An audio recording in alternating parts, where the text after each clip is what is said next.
Rideshare drivers rally outside City Hall. Here's what they're demanding. A caravan of more than 24 rideshare drivers rallied outside Chicago City Hall on Wednesday morning, demanding action on a proposed ordinance that would increase driver pay and require passenger verification. The Fair Share Ordinance, also known as the Rideshare Living Wage and Safety Ordinance, is currently in committee, but rideshare drivers hope it will soon be put to a vote. I guess this is something that just started recently because this is the first time I'm hearing about it. This ordinance would make verification mandatory, so nobody would be able to opt out or choose not to do it. And frankly, that's what we need to keep drivers safe, said Lori Simmons with Chicago Gig Alliance. I agree with this. I think what Uber and Lyft are worried about is if you force people to do this, then less people might take rideshare. But I think that the safety here is more important.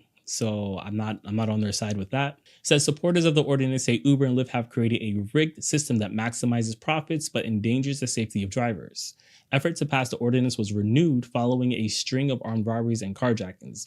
Most of the news I see of something bad happening to drivers, like robberies or murders and deaths, usually come out of Chicago. If I'm from New York City and I've lived close to projects, I've walked through them, I've been in that system, and I think that I would be more afraid to drive around in Chicago than I would anywhere else in America. So for those of you in Chicago who are doing this, shout outs to you. You're doing more than I probably would in that scenario. It says the proposal would raise driver pay from 60 cents per mile and 20 cents per minute to $1.85 per mile and 65 cents per minute for any regular Uber, Lyft, or Via ride, with the rate increasing annually with consumer pricing index. When you artificially create a standard for rideshare drivers, it's going to create a supply and demand issue. Without getting too deep into it, this is happening in New York. This is happening in Boston. This is happening in Seattle. This is happening in LA. This is happening in Minneapolis. Minneapolis is one of the more recent ones. Boston is kind of recent too,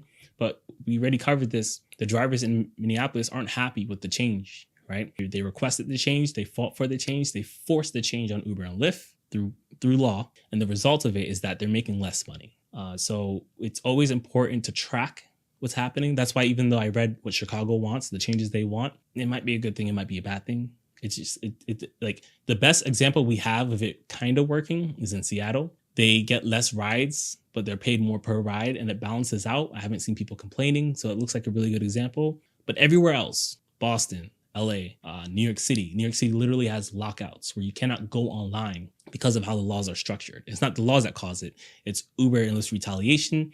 They're responsible for paying people when they're not driving, right? So if you're going to be paying people when they don't have someone in their car, what you're going to want to do is limit how many people are just sitting around. I don't think that's crazy, but these laws that are passed, sometimes they have great intention, the world's best intentions, but they come with things that like they weren't able to foresee or they didn't want to foresee. Because I spent months, guys, I want to gloat here a little bit. I spent months where people thought I was a shill for Uber and Lyft because I was speaking against how they're trying to increase the pay for Minneapolis, right? There's video evidence out there, and I've always maintained that stance. It would have been easy for me to get on here and, be like, yeah, let's go and get this change and not have to fight with my own audience. But I honestly believed it wouldn't have the impact that people wanted, and it didn't, right? Like, I feel like I have to kind of co-sign. So before we read this story, let's take a quick look at what's happening in Minneapolis after the change. So the change went into effect in January. It's been like 2 months now, I guess. And let's take a quick look at how other drivers are feeling about it. A pay increase for rideshare drivers in Minnesota is now in effect, and it's being met with criticism.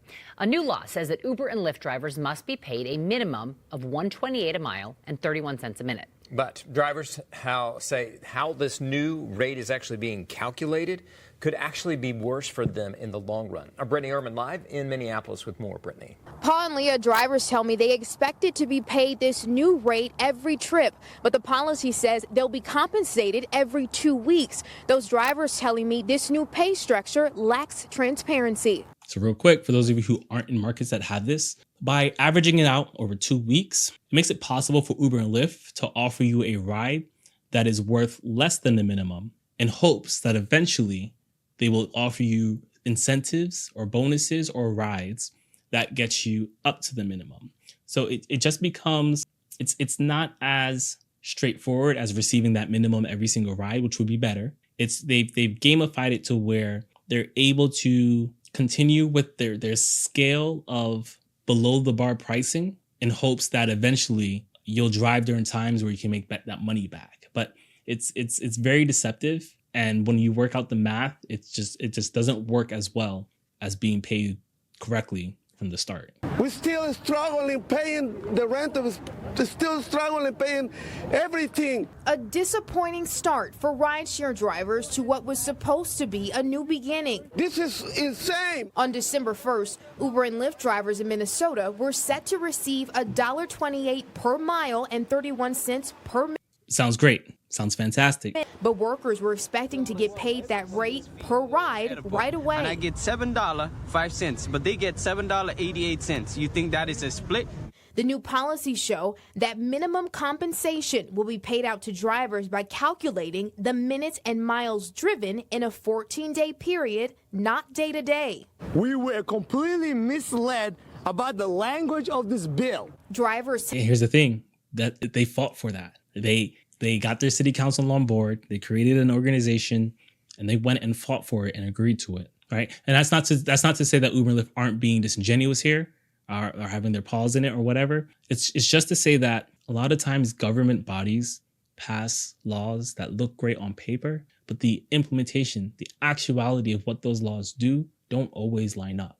Right, so I don't fault them for thinking that this was good. Actually, I do. In this particular example, I do, because there was overwhelming evidence that the way they were doing it was wrong. And I have videos of it. I'm not going to go through all of it right now. I went through a really deep dive of it. And the videos are there for you to watch. It's on this channel. If you want to watch it, you can go and watch it. But I was crucified for having my opinions on this matter. And then I ended up being right. I didn't want to be right. But I looked at the data, I looked at the information, and I came to the conclusion that what they're trying to do is going to be more harmful than what they had before. Tell us they're concerned the new pay system will short workers money because each trip a customer books has different rates, which won't be considered in the long run. The law requires that over 2 weeks we pay a certain amount for $1.20 or for each mile, and we pay a certain amount for each minute, and the drivers are guaranteed to make that. There is no question they will be making that. In a phone interview with Uber, the spokesperson not denying some drivers could be paid less money with this system. But with that system, there is a possibility that they could be losing money. There's also a possibility they could be making significantly more money. We reached out to Lyft. They pointed us to their website, which also outlines a similar pay system. So you get the point. Joe asked, does driving an EV make you more money? So, okay, this is where it gets complicated. I believe that saving money is as important